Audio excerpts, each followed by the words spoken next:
I wanted to talk today about some principles that have guided me in my business, but also things that I find really, really interesting in some of today's startups that should be shaping what you take into account as you look at the projects that you want to work on. One of the things about open source that's really important is it allows people to get engaged with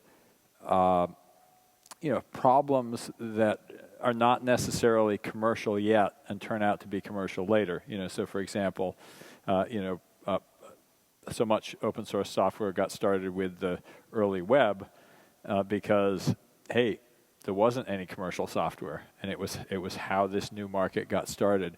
And so when you're thinking about new markets and new opportunities for open source software, you want to actually think about where technology is going. So that's why I called it Create More Value Than You Capture, and other lessons from and for startups, whether a startup is a company or a project. There's this great quote that I love to use from Edwin Schlossberg, who said, "The skill of writing is to create a context in which other people can think."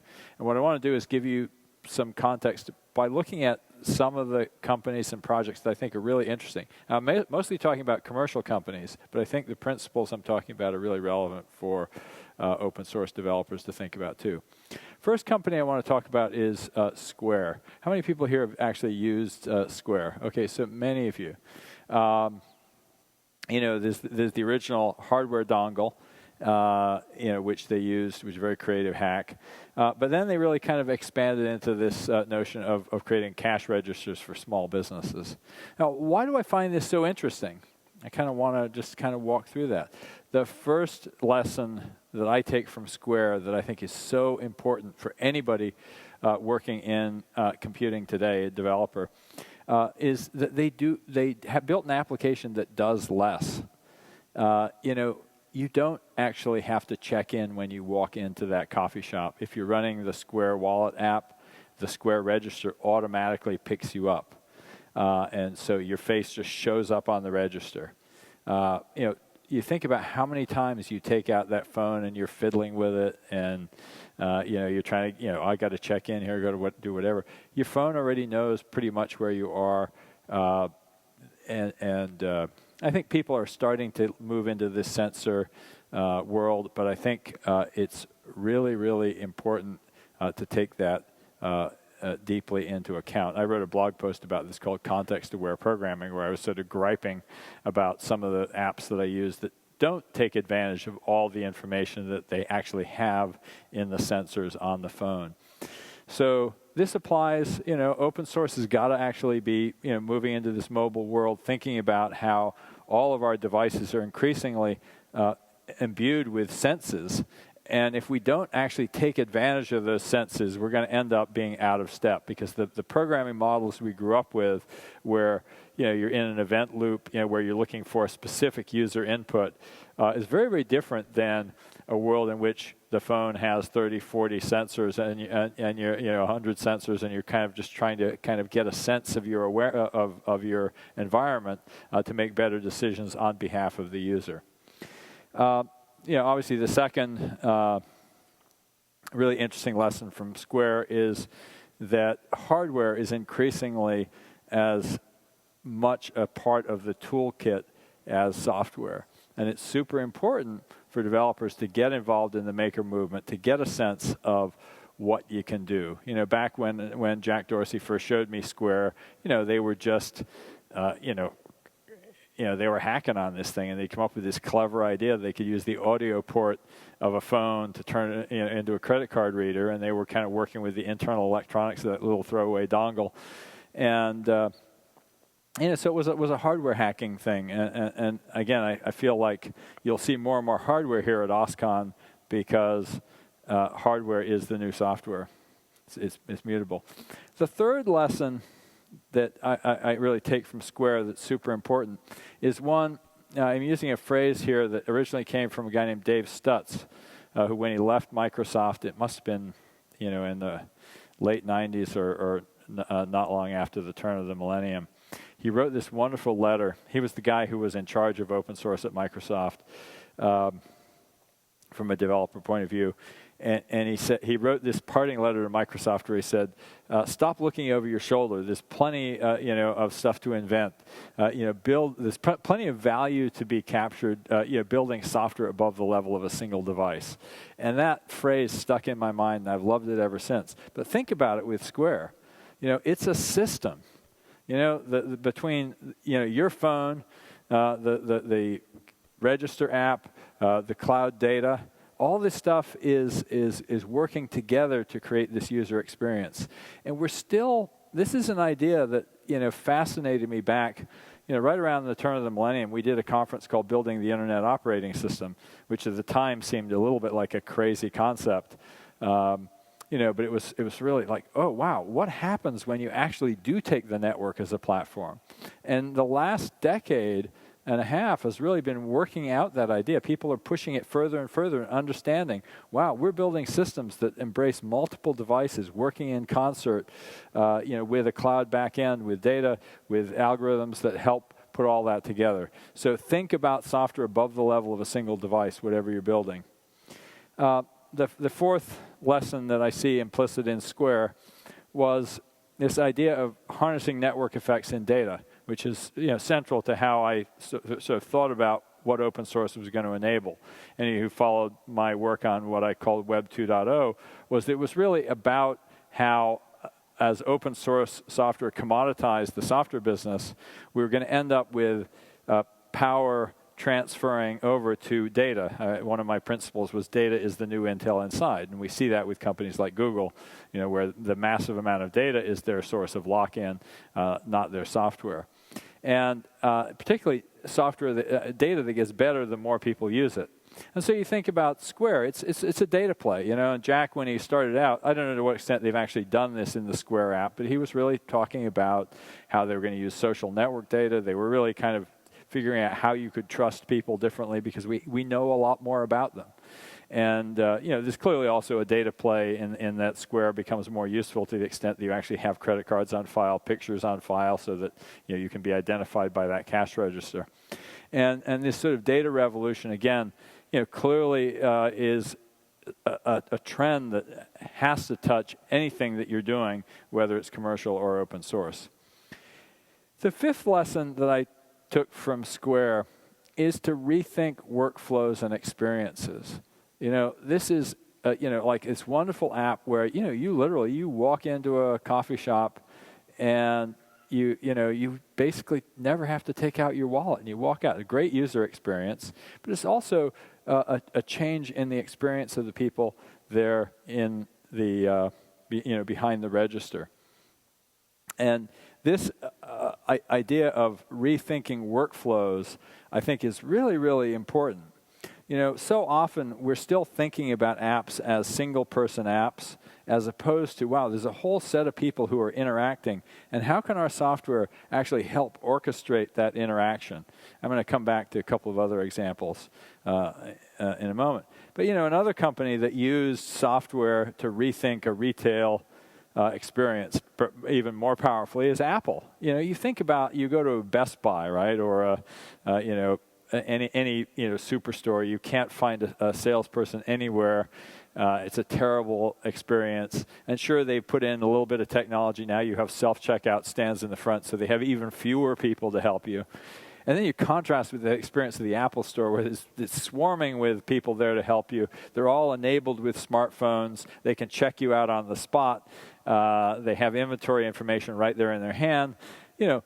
Apple really said, how would we rethink the retail experience with technology?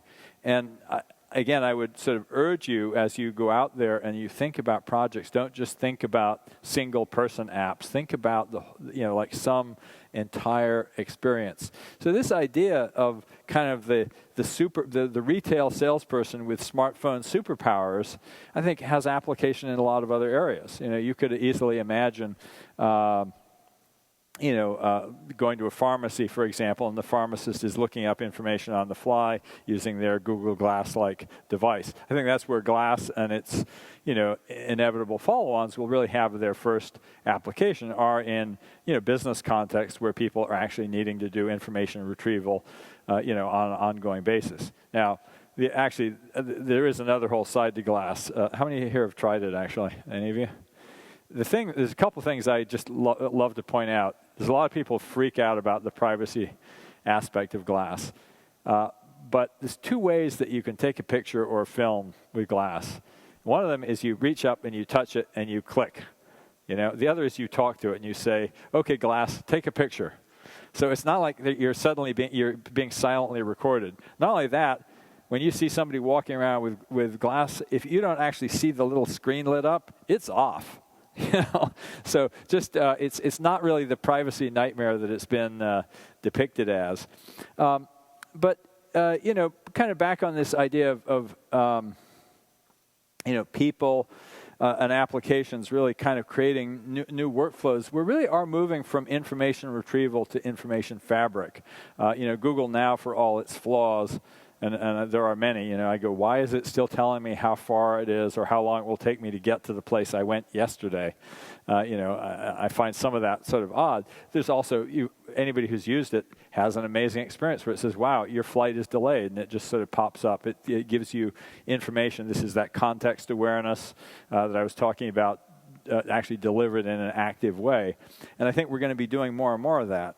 And of course, this is a headline that I saw recently that I thought really said something really important, which is, all of these devices that are changing the way we interact with computing in a much more pervasive way really are privacy invading. And I think people are going to make the choice to accept that invasion of privacy in return for certain benefits. Now, there's a whole move, particularly with the sort of NSA flap, to say, gosh, we got to push back, we got to protect our privacy. But how do we want to protect our privacy? There are a lot of people who are like saying, wow, we have to hide our information, we have to make sure it's not collected. But it will be collected because it's so useful to collect it. It's useful not just to the company, but to us. And so we have to actually build social norms. So my question, is like, Windows make it easier to break into a house. But unless you're in a really high crime area, you don't, put bars over your windows. You basically rely on social norms, laws, and enforcement of those laws. And I think that's really where we need to get to with privacy as well. We say, okay, great.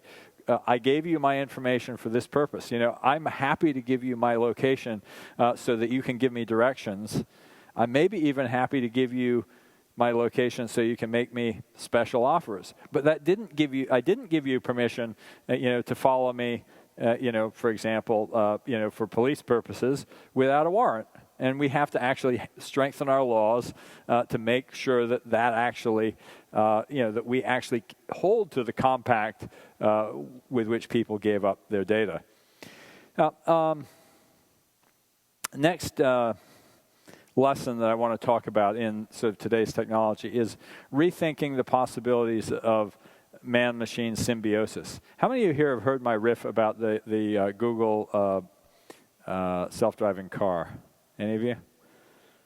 Okay, so you have. So, this is a great example of something that I don't think a lot of people appreciate. You may remember the DARPA Grand Challenge back in was it 2005? The thing that a lot of people don't remember is that the winning car went, 7 miles in 7 hours. That was the state of AI. And then, along in 2011, Google says, we have a car that's driven hundreds of thousands of miles on ordinary roads. And I kind of went and talked to some people at Google. I said, what's the difference? And it was like, no, we haven't done any better algorithms. We just have more data. And in particular, when I dug into it, the data that they had was the result of Google Street View. Basically, they had human drivers who went out and drove all those roads, and they recorded it in excruciating detail with sensors that were measuring to the millimeter exactly where they were. As Peter Norvig said to me, he said it's a hard AI problem to pick a traffic light out of a video. It's a very easy AI problem to figure out if it's green or red if you already know that it's there. And so there's this really interesting principle here, which is Google figured out how to do that by actually partnering humans and machines in a creative new way. Humans drove the road. The cloud remembers what they drove, with detailed imagery and sensors. and then they're able to use that as input to their algorithms. But it's not just, an amazing cutting-edge example like that illustrates this principle. It's all through everything we do. I mean, Wikipedia is a way of, creating new kinds of man-machine symbiosis. Open source software being distributed is a way of using our machines to make us more powerful. It's a metaphor that I think really is worth bringing into your mental toolkit so that you actually start expanding the range of ways that you think, wow, I can have machines and people cooperate in a new way. And this is actually one of the ideas that goes way back. You guys saw that Doug Engelbart, died recently, and some of the other pioneers early in the history of computing were thinking about this stuff. And there's this paper from 1960 by J.C.R. Licklider, who was also the guy he was the DARPA program manager who actually funded the original work on TCP/IP. He said the paper was called Man-Computer Symbiosis. I guess today we'd say human-computer symbiosis, being a little more sensitive. But he said the hope is that in not too many years, human brains and computing machines will be coupled together very tightly, and that the resulting partnership will think as no human brain has ever thought, and will process data in a way not approached by the information handling machines we know today. And I think almost every major advance of the internet era is actually an illustration of this principle. Google saying, oh, wait, we can watch what all these humans are doing when they click on links, when they make links on the web. Google has this wonderful technique they have now for improving search quality, which they look at what they call long clicks and short clicks. That is, if you click on a Google search result and you go away, you probably liked the result. If you click on it and then you come right back, you didn't like the result. That's man-machine symbiosis, human-computer symbiosis at work, all through technology. Think about that. How can you use it? And then there's obviously, simple ways, and this goes back to the square example. That's a kind of how we get machines and humans to interact in a new way. But another application I like, which shows off many of the same principles as Square, is Uber. System that coordinates people with different devices. It's software above the level of a single device. It's rethinking the workflow. And it's got this wonderful, it's using the sensors, on both the driver's side and the passenger side to give you that real-time, hey, here's where I am, come get me. You can watch in real time where the drivers are, and so you estimate how long it's going to take them to get to you. It's really quite a wonderful illustration of what's possible today. By the way, there's another little side note I want to bring up with Uber. This is something I've been thinking about, and that's the question of what extent reputation systems can replace or augment regulation. You think about taxi regulations designed presumably to make sure that only people who have the requisite skills and so on drive taxis. In the old days in London, you had to take this massive test, and you were really, had to have major knowledge. They, in fact, referred to it as the knowledge. But you guys all know, you've had some stoned-out guy driving you in a cab. That regulation is not actually working all that well. Uber, basically, you rate that, the application makes you rate that experience every time. And if a driver doesn't pass, they get thrown out of the service. And so it's actually, it's using crowdsourcing to actually improve the regulation of the experience. And I think that's a really interesting experiment. And it's particularly relevant because, of course, the various cities are pushing back really at the behest of their taxi companies, saying, wow, we have to keep these new services because they're, particularly going beyond Uber, which actually works with licensed drivers, into things like Sidecar and Lyft and relay rides. They're going, wow, all these unregulated people. I go, well, actually, reputation actually works pretty darn well to make sure that people are protected. The other lesson that I take from Uber is one that Chris Sacca put out to me. He's one of the investors in Uber. He was the head of special projects at Google for a long time.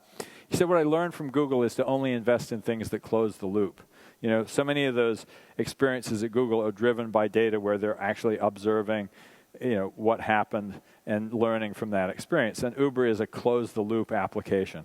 And so think about that also. How can you use data to actually close the loop on some experience, on a transaction, on the way that people interact with the technology. And now we get to the lesson that I used for the title of the talk, Create More Value Than You Capture. And that is, if you look at Square, when Jack first started talking about it, what he was really excited about was two things. One, he was really wanting to enable small merchants to be able to take credit cards. His co-founder was a glassblower, who was basically going, okay, how do I sell my wares more effectively? It's such a pain in the ass to be registered for credit cards. He was talking about how can I reduce the costs for small, merchants coming on board. He was talking about democratizing the economy, and this is literally, not like, hey, our application is such a great experience. People love using Facebook. It's a good user experience, and that's creating value. No, this is actually putting money in people's pockets.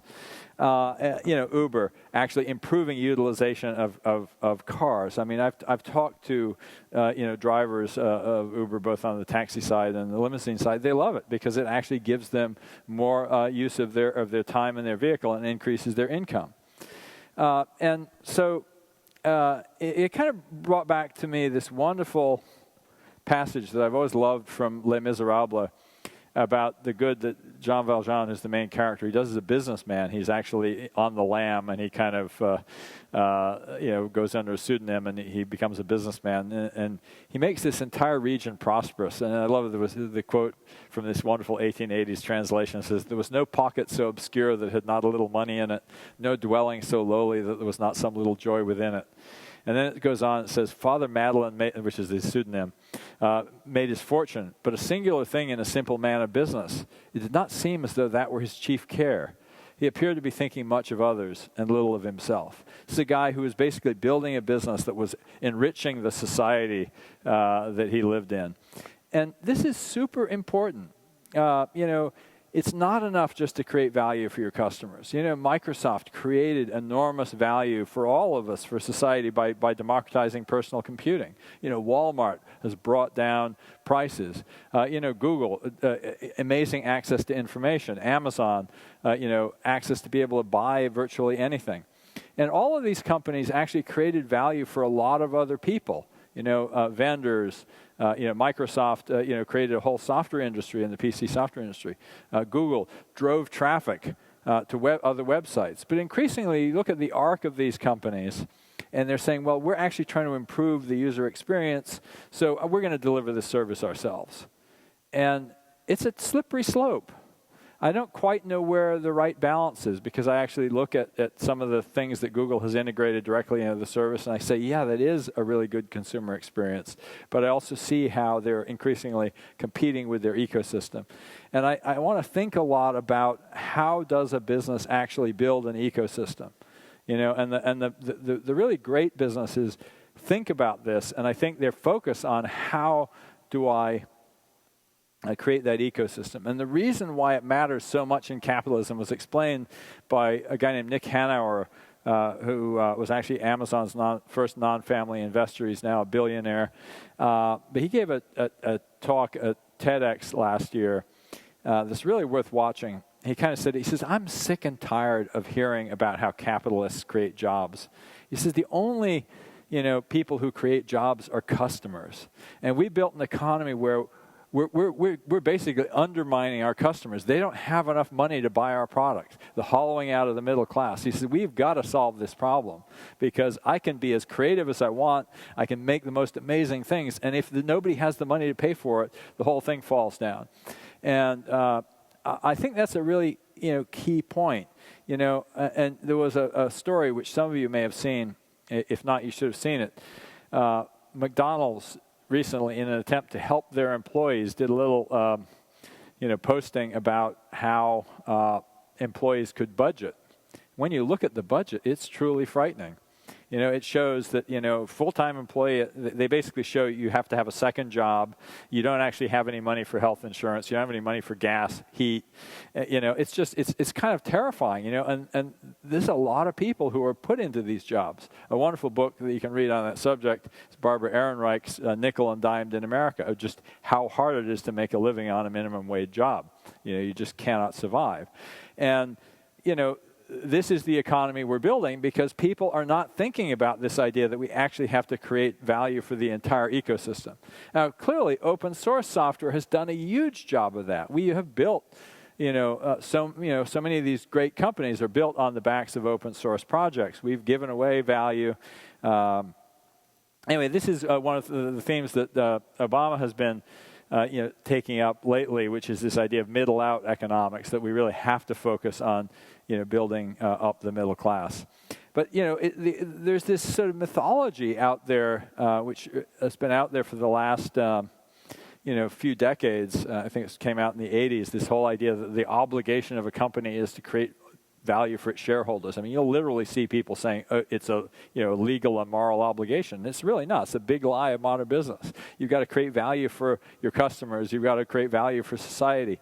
And we've moved away from this notion. And actually, there was a, you guys may have, if you were here at the keynote, you hear when Tom Preston Werner talked about this guy, Michael Church. So I went and Googled him backstage and found his blog, and he had this very apposite article, which I just added. He actually said there's 3 capitalisms, and he called the first one yeoman capitalism, which is kind of the sort of the good face of capitalism. And it's really represented by small businesses where people are creating value for their community. They're part of the community. They're making a living by doing things that other people need. And he said there's sort of this big corporate capitalism, which is kind of like feudalism. And then there's super capitalism, which is really looting. These guys who basically put themselves in a privileged position and are just kind of getting away with murder. And he said, we've got to distinguish between these 3 types of capitalism, because the super capitalists are doing what George Akerlof and Paul Romer described in a 1996 paper as a looting. He basically said once owners they have decided they can extract more from a firm by maximizing their present take, any action that allows them to extract more currently will be attractive. And, you see examples of this. There was a story in the New York Times just last week about how Goldman Sachs and crew have managed to extract about $5 billion from consumers by buying into commodities like aluminum and then slowing down, but they shuffle them around in warehouses so that it takes longer for them to be shipped, and the people who actually are, trying to get this stuff pay more for it because it actually is, they've limited the supply. I mean, this is looting, pure and simple. People, this is not capitalism. This is basically, banditry, and we actually have enshrined this in our corporate society. And I contrast this with, again, what I see in the startups that I like, where they really are creating value. Etsy is creating value for small businesses, and if you go to Etsy headquarters, they're working on these idealistic projects about how they can enable an economy for more people to make a living. That's awesome. Airbnb, they're trying to help people figure out how to use their existing resource to make more of an income. Obviously Kickstarter is this wonderful way for us to sort of share, our in projects and fund things that we like. I like to, I feel really proud of the way that O'Reilly has run its business. I don't actually have a picture of this cover, but it appeared in 1998. Publishers Weekly had a cover that said the internet was built with O'Reilly books. That's a picture of me from about that time. And, I've had a lot of internet, billionaires say it all started with an O'Reilly book. And I go, great, I got, $20, $30. And they built this, and I go, that's the way it should be. We should have a situation where people do something and then other people take it and build on it and get more out of it. And clearly I don't need to, tell people who are open source developers giving things away for free. You think about, Tim Berners-Lee putting the web into the public domain and how many, just what an enormous economic impact that's had. But it's true across all of open source. But it's a wonderful thing to aspire to, and it's a wonderful thing for us to start to put into our measure of what we aspire to in what we build. That's why, at O'Reilly, our our mission, as we describe it, is changing the world by spreading the knowledge of innovators. We try to actually find people who are doing great stuff and pass it on. And that kind of leads me to my, final lesson, which is really this idea of working on stuff that matters. There's so many, people right now who are working on technology of the trivial. As Jeff Hammerbacher said, the best minds of my generation are trying to figure out how to get people to click on ads. And, that's why Jeff started to go work on, he left Facebook and went to go work on healthcare, for example. So a lot of the movements that I've been associated with, open source, Web 2.0, the maker movement, open data, and open government, are really around, this idea of finding problems that are hard and worth doing. But the last thing I want to kind of bring out, and this is really from my experience at O'Reilly, is this can be really good if you're starting a business. Idealism is actually incredible marketing. At O'Reilly, we have this big footprint because we don't go out there and just say, buy our products. I learned this back in 1992 when we published the whole Internet User's Guide and Catalog, which was the first popular book on the Internet. I hired a guy who had been the director of activism at the Sierra Club, and he kind of came in and he said, we're not going to market the book. We're going to use the book to market the Internet. And we gave away, thousands of free copies. We basically were like, hey, there's this amazing thing that's coming. Adopt it, use it. And ever since then, I've been basically doing activism as a way of actually I build my business on the, in the back while I'm actually just trying to help things like open source. I started the Perl conference and then the open source convention because I said nobody's paying attention to this stuff and it's really important. So I go out there and market it. And yes, it does have a side effect that benefits my business, but it also really, benefits other people far more disproportionately. And, I kind of codified a bunch of this in a talk I gave at eTech, our Emerging Technologies Conference, I think in 2000, might have been 2008 or 2009. I gave a talk called Why I Love Hackers. And I ended with a poem of Rilke called The Man Watching. And it's a description of Jacob wrestling with the angel from the Bible. And, he said, the wrestlers of the Old Testament, they would wrestle with the angels, and they never actually thought that they could win, but they grew stronger from it. And then he has this wonderful ending. He says, what we fight with is so small, and when we win, it makes us small. What we want is to be defeated decisively by successively greater beings. And I thought, what a great invocation. I love it when people are tackling hard problems. And so that brings me to one of my son-in-law's companies was Makani Power. And there was a guy who came there to work on this. This is basically about using pilotless aircraft, really effectively drones, to harvest wind energy at high altitudes where there's more of it.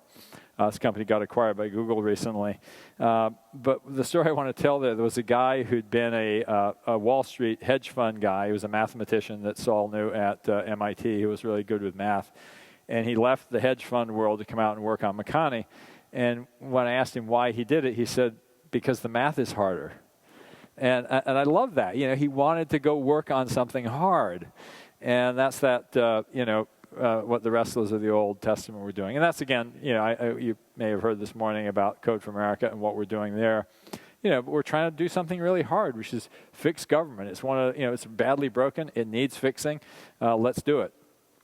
So, and there's a lot of interesting other people working on it. There's an article recently, about, the use of big data to try to fix government. There was a woman from the Arnold Foundation who's kind of driving a bunch of work on using data in criminal justice so we can figure out how to do a better job of, of who we jail and why. There's a lot of it starting to happen in terms of understanding the budget, in terms of regulation. So there's a lot of really interesting opportunity to use technology in government. And this sort of a thing I want to bring out. Jen is the founder of Code for America, which is now currently on leave for a year as the deputy CTO for government innovation at the White House. And she talked about the idea that this is all about, holding government accountable. And there's a lot of great stuff there. People like the Sunlight Foundation are working on this. But the Code for America vision was really different. Jen realized that the people in government often are really, really good people. They want to do the right thing. I think I saw a tweet from a talk she gave this morning in D.C. where she was saying, you can't fix something unless you love it. And you've got to come to love the people in government and then fix the system. And what she was describing, some performance accountability work that was being done in Louisville, where they've done an amazing job of using data to help improve government. And she said, what I saw in Louisville was that it isn't about holding government accountable. It's about giving government the tools to make itself better. And that's a lot of what we're trying to do there. There's a program called the Presidential Innovation Fellows, which is modeled on Code for America. They're also, they're not recruiting right now, but they will be in 6 months for the next group of fellows. But again, this is an attempt to get people who are smart technologists to come work with federal agencies. In this case, Code for America works with cities and counties, to do innovative projects that will actually move the needle sometimes on the actual project. But as much as anything, it's really culture change, showing people that you can, in fact, develop things cheaply, easily, that you can reuse code from other places, that you're not just have to be beholden to big contractors. And I think there's also a huge amount of opportunity in healthcare. I wrote a paper last year about data science in healthcare. It's free download. I think huge opportunities for open source there. Fred Trotter, who wrote a book for us on the subject, is here at the conference. But there are also other kinds of businesses. Jen wrote a wonderful blog post on LinkedIn about an opportunity that we're both kind of excited about. She called it Bodega 2.0. The idea of how would you use technology to make little small businesses, the little corner store, more effective. I'm so struck. There's one store in in Bernal Heights in San Francisco, and you walk into this place, same size as a place that normally carries just beer and chips, and it's just a cornucopia of amazing stuff. They've got great food, great wine, great bread, and it's like, oh my God, in this one corner store, they have everything you would want. And the whole point of that would be, wow, you could build walkable cities. So we're actually looking to actually figure out how would we, replicate that model. How could you actually, use data to help tell people what to carry, build sort of a business model for those small stores. Anyway, I kind of just, I'm running out of time. I just want to end, in addition to O'Reilly Media, I'm a partner at O'Reilly Alpha Tech Ventures, our venture capital firm. We are focused on businesses that move the needle in an interesting way. We also know that so many of the big innovations of the future don't actually start with entrepreneurs. They start with people who are doing things because they love them, who they only later discover that there's a big opportunity. So if you look at my own history with the web, when we started, we built the first commercial website in 1993. Nobody thought it was a place where you could make money. It went on actually to become a huge economic opportunity, but all the early enthusiasts were building it for the heck of it. Same thing was true of open source. The Maker movement, we launched Make Magazine in 2005, just totally crazy stuff, people having fun. By 2009, the venture capitalists were sniffing around. This year, MakerBot just got sold for $600 million. This is kind of, the arc that we see. So even if you're working on something that you just think is cool, but if you're thinking enough about the future and where we're trying to go with it and the big technology trends, you may actually end up finding that something you love is right on the arc of what will eventually turn into a big business. A great example, too, again, is GitHub. These guys were just like, hey, here's something that needs doing. It's cool. It's important. They're now an incredibly important piece of the infrastructure of the entire software industry. So, follow your love and your passion and be open to the fact that business done right is a way to create value for society. And as long as you remember that you don't want to just your goal should not be the payday of an exit. It should be actually creating value for everyone you touch. So thank you.